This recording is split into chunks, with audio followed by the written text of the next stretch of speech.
Em nome do Pai que me criou, do Filho que me resgatou e do Espírito Santo que me santificou, divina vontade, reina na minha vontade. Ó minha mãe, eu te amo e tu me amas, dá-me um gole da divina vontade para minha alma. Me abençoa, Mãe, para que todas as minhas ações sejam feitas diante de vossos olhos maternos. Vinde, Espírito Santo, vinde por meio da poderosa intercessão do Imaculado Coração de Maria, vossa amadíssima esposa e nossa mãe. Amém. Eu não sou nada, Deus é tudo, Pai, eu te amo. Vem, divina vontade, nesta ação que estou a fazer e em todas as ações que farei durante este dia. Amém, Fiat. Diferença entre o conhecimento de si mesmo e a humildade. Encontrando-me em meu habitual estado, meu amável Jesus em um estado que estava de compaixão, veio em um estado que dava compaixão. Tinha as mãos atadas fortemente e o rosto coberto de salivares. E algumas pessoas esbofeteavam-no horrivelmente. E ele permanecia quieto, plácido, sem fazer nenhum movimento, nem emitir um lamento, nem sequer um movimento de cílios, para demonstrar que ele queria sofrer estes ultrajes. E isto não só externamente, mas também internamente. Que espetáculo tão comovente de fazer despedaçar os corações mais duros! Quantas coisas dizia aquele rosto com as cusparadas, manchado de lama! Eu me sentia horrorizada, tremia, me via toda soberba diante de Jesus. Enquanto eu estava neste aspecto, ele me disse: Minha filha, só os pequenos se deixam conduzir como se quer, não aqueles que são pequenos de razão humana, mas aqueles que são pequenos, mas cheios de razão divina. Só eu posso dizer que eu sou humilde, porque no homem o que se diz humildade, mas deve-se dizer conhecimento de si mesmo, e quem não se conhece a si mesmo caminha já na falsidade. Durante alguns minutos, Jesus fez silêncio e eu o contemplava.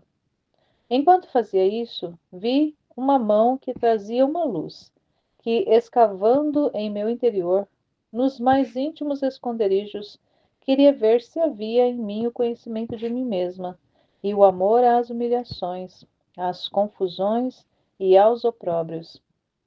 Aquela luz encontrava um vazio em meu interior, e eu também via que devia ser preenchida com humilhações e confusões, a exemplo do bendito Jesus. Oh, quantas coisas me fazia compreender aquela luz e aquele rosto santo que estava diante de mim. Dizia entre mim, um Deus humilhado por meu amor, confuso e eu pecadora sem estas divisas. Um Deus estável, firme em suportar tantas injúrias, tanto que não se move nem um pouquinho para se livrar destas cusparadas fétidas. Ah, parece-me ver seu interior ante a divindade e o exterior ante os homens. No entanto, se quiser, pode fazê-lo, porque não são as correntes que o atam, senão sua estável vontade, que a qualquer custo quer salvar o gênero humano. E eu? E eu? Onde estão minhas humilhações? Onde a firmeza, a constância em fazer o bem por amor de meu Jesus e por amor de meu próximo? Ai, que diferentes vítimas somos eu e Jesus, porque de fato não nos parecemos em nada. Enquanto meu pequeno cérebro se perdia nisto, meu adorável Jesus me disse: minha humanidade esteve cheia somente de opróbrios e humilhações, tanto de derramar fora. Eis porque diante de minhas virtudes treme o céu e a terra, e as almas que me amam se servem de minha humanidade como escada para subir a provar algumas gotinhas de minhas virtudes. Diz-me perante a minha humanidade, onde está, diante da minha humildade, onde está a tua? Só eu posso gloriar-me de possuir a verdadeira humildade. Minha divindade unida à minha humanidade podia operar prodígios em cada passo, palavra e obra. Em troca, voluntariamente me restringia no cerco de minha humanidade e me mostrava como o mais pobre e começava a confundir-me com os mesmos pecadores. A obra da redenção em tão pouco tempo podia fazê-la, mesmo com uma só palavra, mas quis durante tantos anos, com tantos trabalhos e sofrimentos, fazer minhas as misérias do homem. Quis exercer-me em tantas ações diversas para fazer com que o homem fosse todo renovado, divinizado, mesmo nas mínimas obras, porque realizadas por mim, que era Deus e homem, recebiam novo esplendor e ficavam com marca de obras divinas. Minha divindade escondia em minha humanidade, com descer a tanta baixeza, sujeitar-se ao curso das ações humanas, enquanto que, com um só ato de vontade, poderia criar infinitos mundos, consentir as misérias, as debilidades de outros, como se fossem suas, com ver-se coberto de todos os pecados dos homens ante a divina justiça e que devia pagar com o preço de penas inauditas, e com o desembolso de todo o seu sangue, exercia contínuos atos de profunda e heróica humildade. Eis, ó minha filha, a grandíssima diferença da minha humildade com a humildade das criaturas, que perante a minha é apenas uma sombra, até a de todos os meus santos, porque a criatura é sempre criatura e não sabe quanto pesa a culpa, como eu a conheço. Embora sejam almas heróicas, que ao meu exemplo se ofereceram a sofrer as penas de outros, mas estas não são diferentes daquelas das outras criaturas, não são coisas novas para elas, porque estão formadas no mesmo barro. Além disso, só pensar que essas penas são causa de novas aquisições e que glorificam a Deus é uma grande honra para elas. Além disso, a criatura está restrita no cerco onde Deus a colocou e não pode sair desses limites com os quais Deus a cercou. Oh, se estivesse em seu poder fazer e desfazer, quantas outras coisas fariam! Cada um chegaria às estrelas. Mas minha humanidade divinizada não tinha limites, senão que voluntariamente se restringia em si mesma. E isto era um entrelaçar todas as minhas obras de heróica humildade. Tinha sido esta a causa de todos os males que inundam a terra, isto é, a falta de humildade. E eu, com o exercício desta virtude, devia atrair da justiça divina todos os bens. Assim, que não partem de meu trono resgates de graça, senão por meio da humildade. Nenhum bilhete pode ser recebido por mim se não contém a assinatura da humildade. Nenhuma oração escuta meus ouvidos e move a compaixão meu coração, se não está perfumado com o aroma da humildade. Se a criatura não chegar a destruir o germe de honra, de estima, e isto se destrói com chegar a amar o ser desprezada, humilhada, confundida, sentirá um entrelaçamento de espinhos ao redor de seu coração.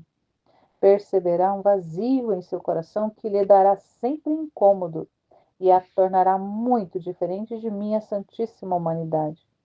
E se não chegar a amar as humilhações, no máximo poderá conhecer-se um pouco a si mesma, mas não resplandecerá diante de mim, vestida pela bela e agradável vestidura da humildade. Quem pode dizer quantas coisas compreendia sobre esta virtude e a diferença entre conhecer-se a si mesmo e a humildade? Parecia-me tocar com a mão a diferença destas duas virtudes. mas não tenho palavras para me explicar. Para dizer alguma coisa, me sirvo de uma ideia. Por exemplo, um pobre diz que é pobre, e mesmo a pessoas que não o conhecem, e que talvez possam crer que possui alguma coisa. Ele lhes manifesta com franqueza sua pobreza. Pode-se dizer que se conhece a si mesmo e diz a verdade, e por isso é mais amado. Move aos demais a compaixão de seu miserável estado, e todos o ajudam. Isto é o conhecer-se a si mesmo. Se depois aquele pobre, envergonhado de manifestar a sua pobreza, se vangloriasse de que é rico, enquanto todos sabem que nem sequer tem vestidos para se cobrir e que morre de fome, o que aconteceria? Todos o desprezam, todos os desprezam, ninguém ajuda e chega a ser sujeito de zombaria e de ridículo a qualquer que o conheça. E o miserável, indo de mal a pior, acaba por perecer. Tal é a soberba diante de Deus e mesmo diante dos homens. E eis que quem não se conhece a si mesmo já está fora da verdade e se precipita pelo caminho da falsidade. Agora, a diferença com a humildade, embora me pareça que são duas irmãs nascidas no mesmo parto, e que jamais se pode ser humilde se não se conhece a si mesmo, é, por exemplo, um rico que, despojando-se por amor das humilhações de suas nobres vestes, cobre-se com miseráveis trapos, vive desconhecido, a ninguém manifesta quem ele é. Confunde-se com os mais pobres, vive com os pobres como se fosse igual a eles. Faz dos desprezos e confusões as suas delícias, e esta é a bela irmã do conhecimento de si mesma, isto é, a humildade. Assim, a humildade chama a graça. A humildade rompe as cadeias mais fortes, como são o pecado. A humildade supera qualquer muro de divisão entre a alma e Deus, e a ele a devolve. A humildade é a pequena planta, mas sempre verde e florida, não sujeita a ser roída pelos vermes.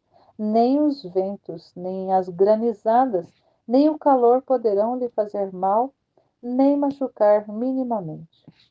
A humildade, embora seja a mais pequena planta, sempre tira ramos altíssimos que penetram até o céu e se entrelaçam ao redor do coração de nosso Senhor.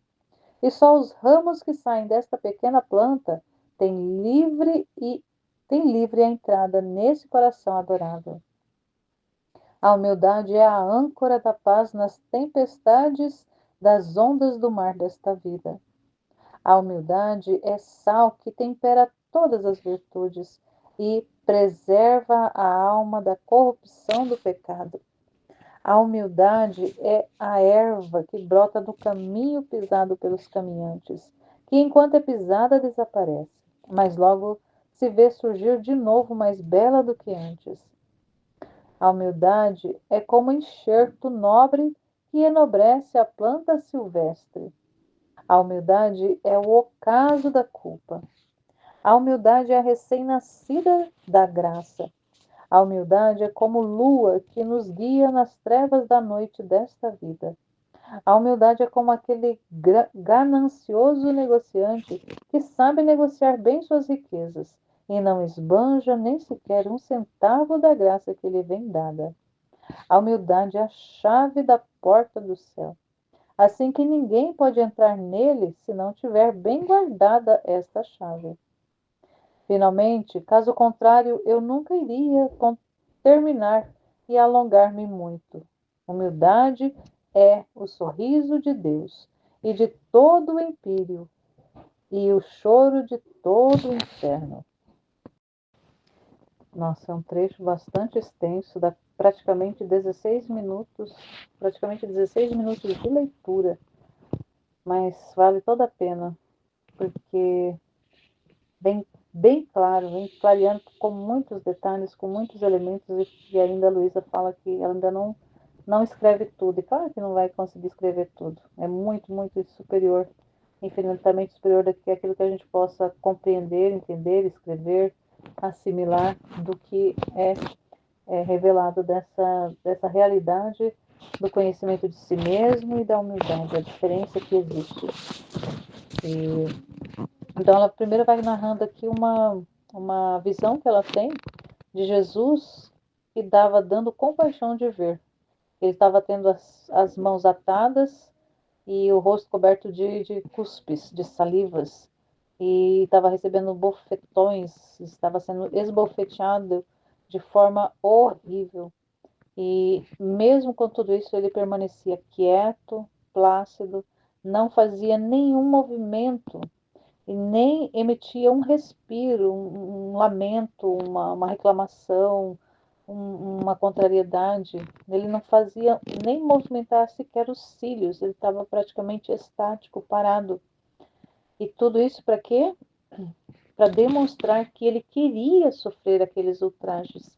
Então, ele estava ali sofrendo de livre e espontânea vontade, porque se assim não fosse, ele estaria se rebelando, ele estaria, pelo menos na expressão, estaria apresentando contrariedade, estaria representando ali que não era o gosto dele, mas nem isso. Tanto é que nem sequer um cílio se movia, ele estava imóvel, estático, sofrendo tudo aquilo, bofetões, cusparadas, tudo que os ultrajes que foram feitos na humanidade dele nos últimos momentos de vida. E, e aqui ela fala, né, que para demonstrar que ele queria sofrer. E isso não só e externamente, só no exterior dele, mas também dentro dele, lá no interior, lá na sua alma, ele também queria sofrer. E ela diz que espetáculo tão comovente. Então imagina, ela presenciar uma cena dessa, mesmo que ali fosse algo, uma experiência mística, uma experiência espiritual, mas presenciar, imaginamos se presenciar toda essa realidade de judiação, de, de, de violência, de forma tão injusta contra o Senhor, contra aquele que era o puro, o santo, o Criador, o dono de todas as coisas. Então, para ela, ela fala que foi um espetáculo comovente de fazer despedaçar os corações mais duros. Até aqueles corações mais endurecidos estariam destroçados, despedaçados, esmigalhados diante de uma cena dessas. Quanta coisa dizia aquele rosto com as cusparadas, manchado de lama, quanta coisa aquilo comunicava, aquela cena comunicava para ela. Ela se sentia horrorizada e ela temia tanto, porque ela via que diante daquela humilhação, diante daquele sacrifício, ela se via soberba, diante de Jesus, porque ele é a suprema humildade e nós somos soberbos, não tem como negar. Enquanto eu estava neste aspecto, ele me disse: Minha filha, só os pequenos se deixam conduzir como se quer. Não aqueles que são pequenos de razão humana, mas aqueles que são pequenos, mas cheios de razão divina. A pequenez, ou aquele que é pequeno, aquele que é que se coloca como dependente, aquele que é pequeno, que é dependente, que é que tem uma outra palavra que não me lembro agora, que é quando a gente se refere a uma criança vulnerável.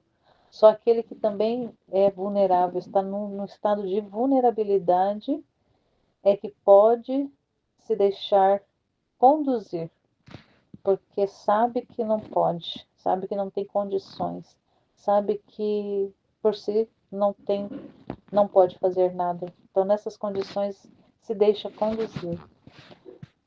Mas não é também uma pequenez de razão humana, mas é uma pequenez que faz com que essa alma se torne cheia de razão divina. Então, à medida que é pequena de razão humana, é preenchida por razão divina. E ele fala que só ele pode dizer que ele foi o humilde, porque no homem o que se diz de humildade deve-se dizer conhecimento de si mesmo. Então, então, como nesse trecho aqui, ele vai dizer que o que nós chamamos de humildade equivale ao conhecimento de si mesmo, saber-se quem que é, quem que eu sou, quem eu sou.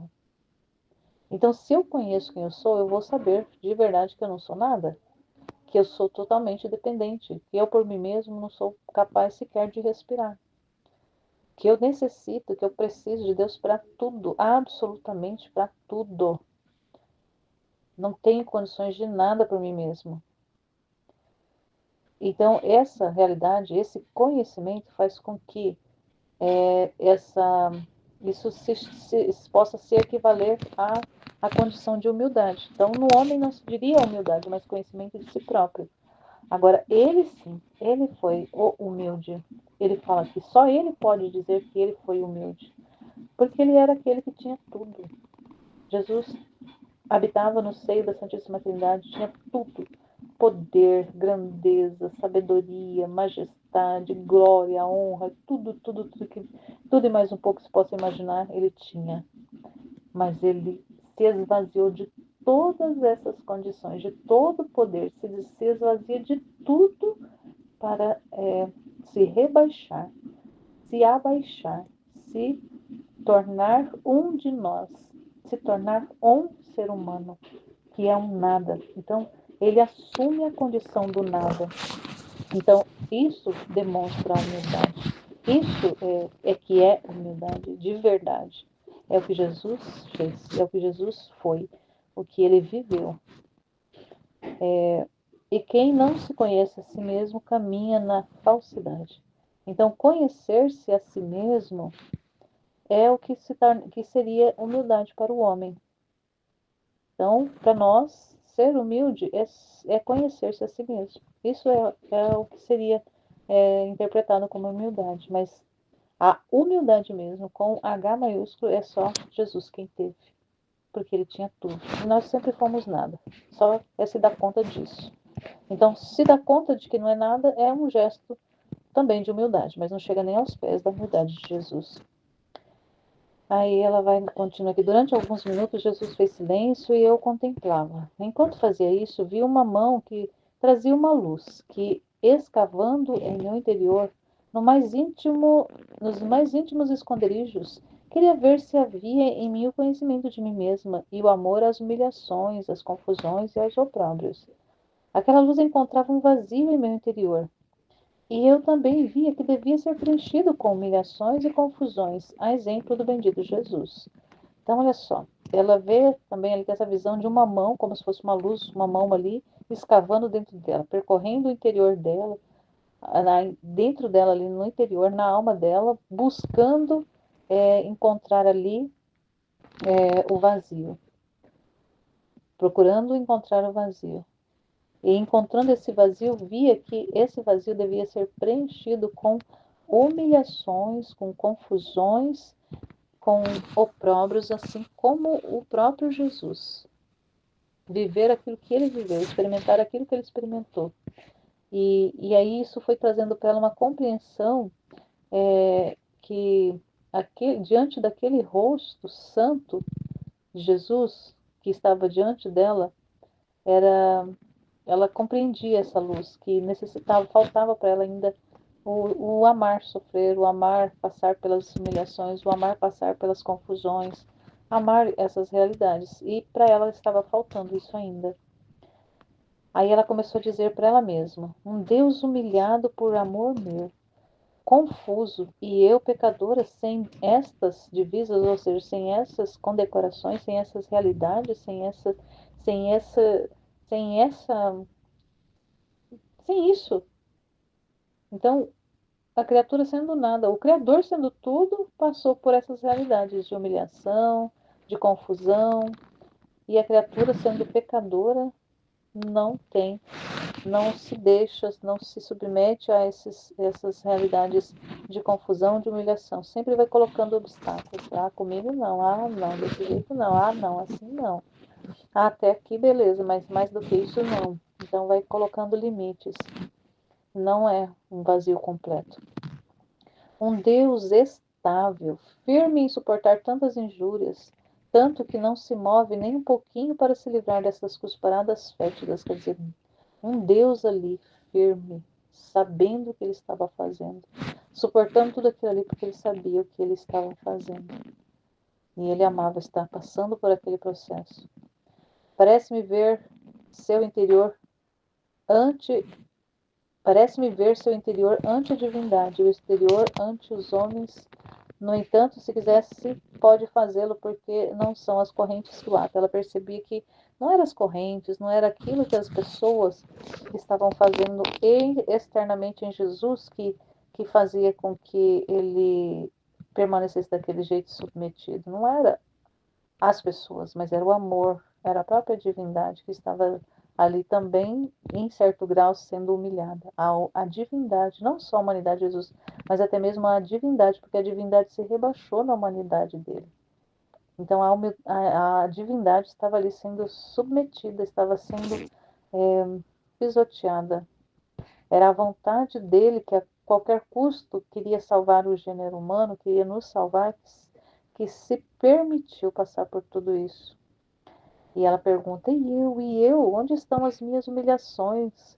Onde a firmeza, a constância em fazer o bem por amor do meu Jesus e por amor do meu próximo? Onde que está eu? Onde que eu estou nessa realidade?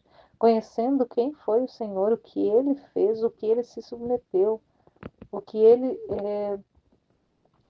se permitiu viver, experimentar por causa de mim, por causa do amor que Ele tem por mim. E eu, uma vil pecadora, não não faço nada, eu sou inconstante, não sou firme, rejeito as humilhações, rejeito as circunstâncias adversas, fujo delas sempre que posso, não quero ter dificuldades, eu quero ter uma vida tranquila, uma vida confortável, é isso que eu quero. Então essa sou eu. E Jesus, tendo tudo, se esvazia de tudo por causa de mim. E eu não posso aceitar passar por uma privação, não posso passar por uma humilhação, eu não posso aceitar passar por uma circunstância de teste, de prova que Ele quer fazer comigo, eu não posso aceitar. E mais do que aceitar, amar, porque Ele está se rebaixando para fazer isso comigo. Ele está se prontificando a fazer isso comigo e eu mesmo assim eu não quero aceitar. Quem que eu sou? Quem que eu sou? Ela vai, né, perguntando quem eu sou. E eu também me pergunto quem que eu sou. Que não me permito sofrer, não me permito ficar constante ali nas circunstâncias que ele vai me apresentando. Por amor dele e por amor do próximo. Por amor dele e pela salvação do próximo. Que é para isso que eu devo. E é só por isso que eu devo, por amor a Deus e pela salvação das almas. Por amor a Deus e pela salvação das almas, eu deveria aceitar passar por todas as circunstâncias que Ele quisesse me trazer. Eu deveria aceitar passar por tudo que Ele quiser. Não só deveria, no eu devo agora, nesse momento, aceitar e amar o que Ele quiser fazer. Ai, que diferentes vítimas somos Jesus e eu. Verdade. Muita diferença entre nós e o Senhor. Entre mim e o Senhor. Porque de fato não nos parecemos em nada. De fato, Senhor, eu não me pareço contigo. Não me pareço contigo. Enquanto meu pequeno cérebro se perdia nisto, meu adorado Jesus me disse: ele volta a conversar com ela. Minha humanidade esteve cheia somente de opróbrios e humilhações, tanto de derramar fora. Eis porque diante de mim as virtudes tremem o céu e a terra, e as almas que me amam se servem da minha humanidade como escada para subir e provar algumas gotinhas de minhas virtudes. Quer dizer, na, as almas, as almas que amam só se servem de gotinhas de tudo que ele viveu, são apenas gotinhas que nós vamos nos servindo. Nós poderíamos nos servir de rios daquilo que ele viveu, mas nos servimos de gotinhas daquilo que ele viveu na humanidade dele. Diz-me perante a minha humildade onde está a tua? Diante da minha humildade, Jesus fala para ele e fala para nós hoje, fala para mim. Diante da minha humildade, onde está a tua humildade, Laura? Onde está a tua humildade? Só eu posso gloriar-me de possuir a verdadeira humildade. Minha divindade unida à minha humanidade podia operar prodígios em cada passo, palavra e obra. Em troca, voluntariamente me restringia ao cerco de minha humanidade e me mostrava como o mais pobre e começava a confundir-me com os mesmos pecadores. Então ele podia tudo. Ele era o Criador. Ele é o Senhor, o poder, a soberania. Ele era tudo. E embora sendo tudo e podendo tudo, ele se humilhou, ele se permitiu passar por tudo isso, se restringiu, sendo Deus poderoso, se restringiu numa humanidade, e ainda não só apenas uma humanidade, mas uma humanidade pobre, uma humanidade sem condições materiais, nem até mesmo para se alimentar, para ter um teto ali para poder, durante o tempo de pregação também, muito explícito, não tinha lugar para colocar a cabeça. Ele fala que os pássaros têm seu ninho, a raposa tem sua toca, mas o filho do homem não tem um lugar para repousar a cabeça. Ele, sendo Deus, viveu nessa condição de não ter um lugar para dizer: esse lugar é meu, aqui eu posso descansar, aqui eu posso me alimentar, aqui eu posso me reabastecer. Ele não tinha, ele não teve na terra esse lugar para chamar de meu. Sendo dono de tudo, não teve um lugar para chamar de seu. Que realidade, meu Deus. A obra da redenção, em tão pouco tempo, podia fazê-la, mesmo com uma só palavra, mas quis durante tantos anos, com tantos trabalhos e sofrimentos, fazer minhas as misérias do homem. Então, ele poderia ter dito fiat e estaria resolvido o problema, mas ele não fez. Ele aceitou viver anos trabalhando, sofrendo, assumindo a miséria do homem. Ele quis se exercitar nas ações humanas para fazer com que se rebaixou para fazer ações humanas, de ser um carpinteiro ali, ou exercer o ofício do pai adotivo, fazer atividades humanas básicas, simples, para poder elevar o homem a uma condição de divinizado. As mínimas obras humanas que ele realizou, ele divinizou, para que o homem recebesse o esplendor da divindade, recebesse no fazer do homem, recebesse a marca divina. No agir do homem, nos atos do homem, fosse divinizado, recebesse o selo da divindade. Para isso ele se submeteu às ações humanas. Para isso ele se submeteu à vida humana. E na divindade dele ele escondia a humanidade. Quando ele descia, quando ele se descia a tanta baixeza, ele se sujeitava no curso das ações humanas e, enquanto e ele fala, enquanto um ato de vontade divina ele pudesse fazer criar 1000 mundos, criar infinitos mundos, mas o que aconteceu? Ele se a, ele abre mão de tudo isso para poder sentir as misérias, as debilidades da pessoa humana. E mais do que sentir, ele assumiu como sendo dele. Ele não viveu uma experiência, assumindo a humanidade, viveu uma experiência, apenas uma experiência de estar na pele do homem, mas ele assumiu essa condição de forma real, de forma palpável, para trazer essa libertação, tirar o homem da escravidão do pecado,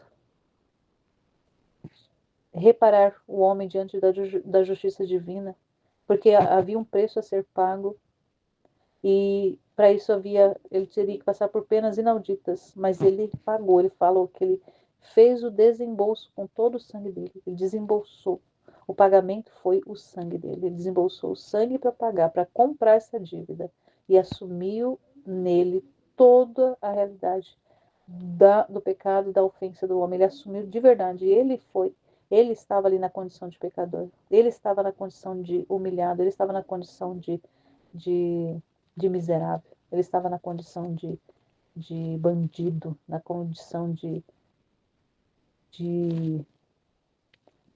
na condição mais humilhante. possível que a gente possa imaginar, ele estava nessa condição de verdade. Ele assumiu em si.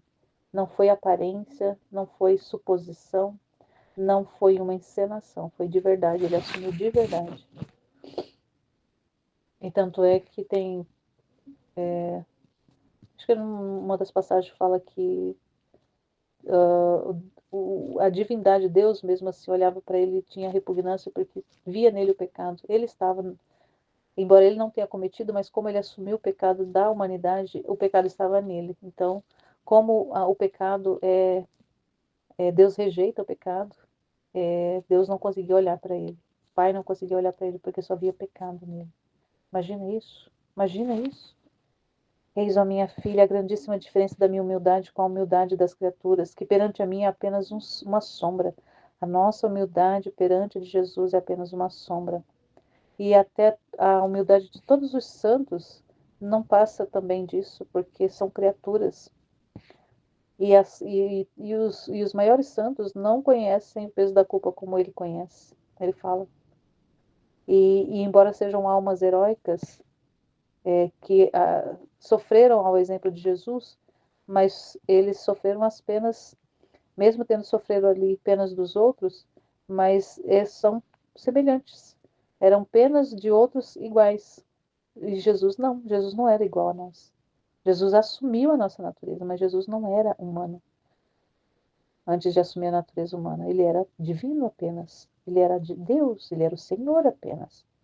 Então, não tem comparação, porque um santo sofreu por causa de outro, mas é um semelhante, é da mesma estirpe, é da mesma espécie, é da mesma família. Mas Jesus se faz da família humana, Jesus se torna membro da família humana. Na verdade, ele é o principal, ele é a cabeça da família humana, assume essa condição de ser cabeça da família humana para redimir o gênero humano. É muito grande, é muita coisa, é muita, muita informação, Senhor. É muita verdade, é muita revelação, Jesus. Não cabe dentro da nossa cabeça, não, Jesus. Além disso, só de que pensar que essas penas não causam são causa de novas aquisições. Então, os bem-aventurados, os santos e tudo, os santos, mesmo todo sofrimento nas realidades, as humilhações, tudo que passaram, e ainda passam, tem aquisições ali. Tem pagamento tudo. E Jesus não. Jesus não teve pagamento. Ele deu a vida dele de graça. E a criatura também está restrita ali num cercado. Ele fala, né? Está restrita num cercado onde que Deus coloca. Mas Jesus, ele era divino. Ele era o todo-poderoso. Ele podia ir onde ele quisesse. Fazer o que ele quisesse. Porque ele era Deus. Ele era Deus, ele era divino, ele era o Senhor. Mas mesmo assim ele se rebaixa.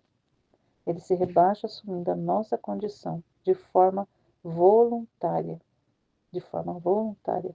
Se restringe. Se restringe. É muita coisa, Senhor. Assim que não partem do meu trono resgate de graça, senão por meio da humildade. Ele fala aqui, ser humilde, ou seja, no caso do ser humano, a humildade equivale a conhecer-se a si próprio.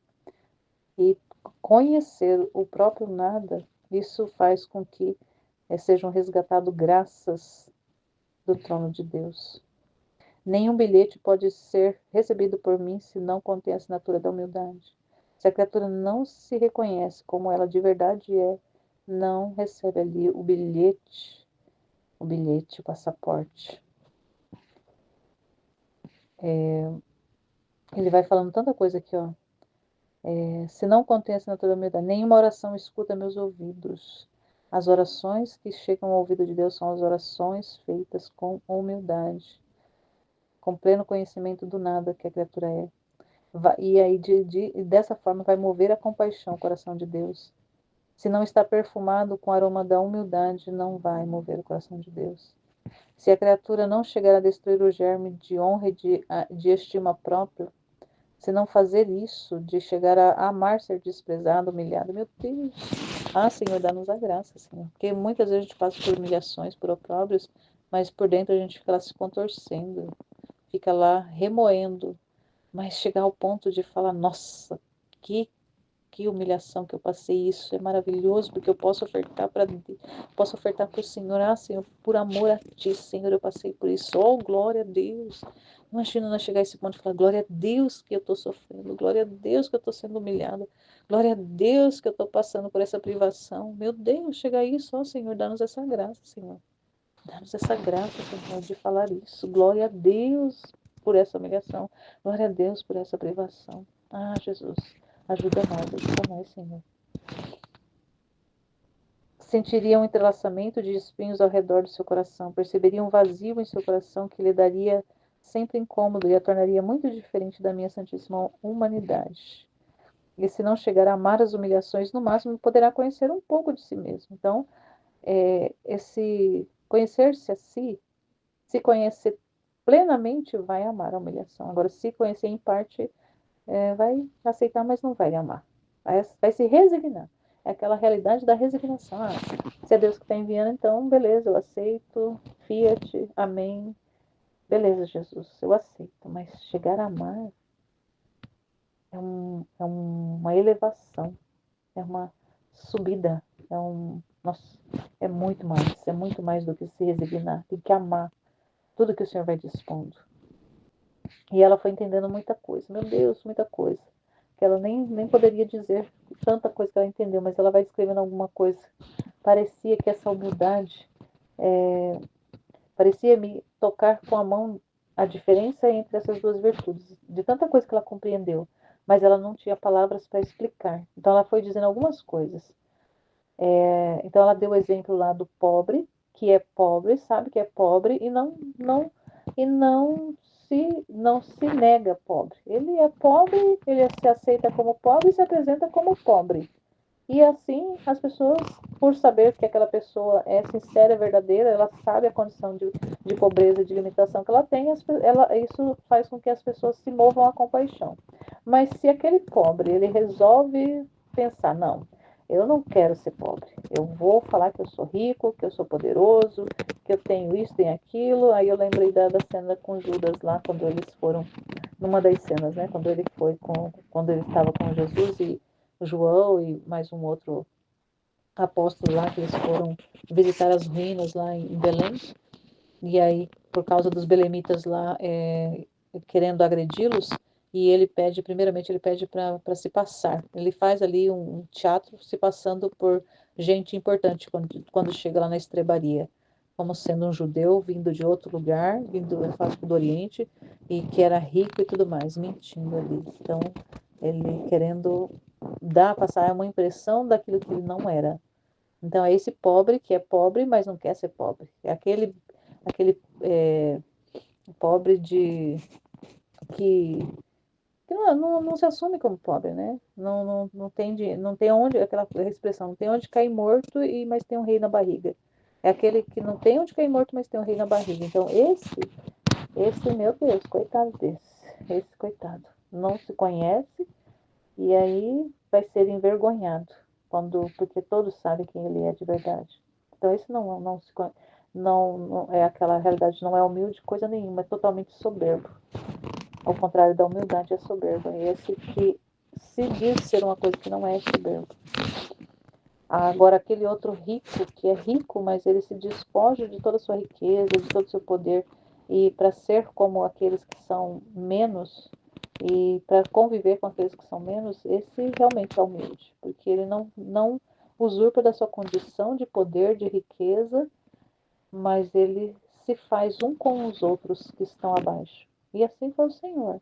Ele era o rico, o dono de todos os bens, o dono de todo o poder, mas se desprende de tudo isso, não e se rebaixa para ser como nós.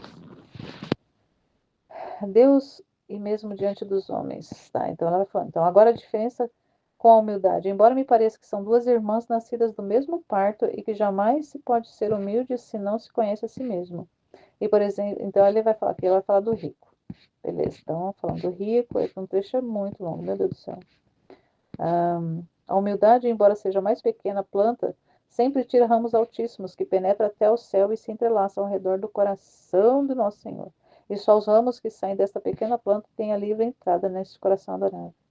A humildade é a âncora da paz nas tempestades das ondas do mar desta vida. Então, pensa, nas tempestades do mar desta nossa vida miserável aqui na terra, muitas vezes, a humildade vai ser essa âncora que vai nos deixar fixos na paz, presos na paz. Essa é a humildade, porque sabe quem é. A humildade é o sal que tempera todas as virtudes, é aquele sal que salga para conservar. Então, a humildade ela é aquela conservadora da alma contra a corrupção do pecado. A humildade é a erva que brota no caminho pisado, mesmo aquele caminho passa ali, pisa, maceta a erva, daqui a pouco ela está verdinha de novo, florindo de novo. Não se importa com as pisadas. A humildade é como um enxerto nobre que envolve a planta silvestre. Aquela plantinha lá, parece aquele matinho, recebe um enxerto de uma planta nobre. Essa é a humildade, enxertada pela planta nobre que é Deus.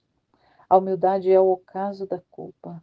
A humildade é a recém-nascida da graça. A humildade é como lua que nos guia nas trevas da noite desta vida. Clareia, ilumina.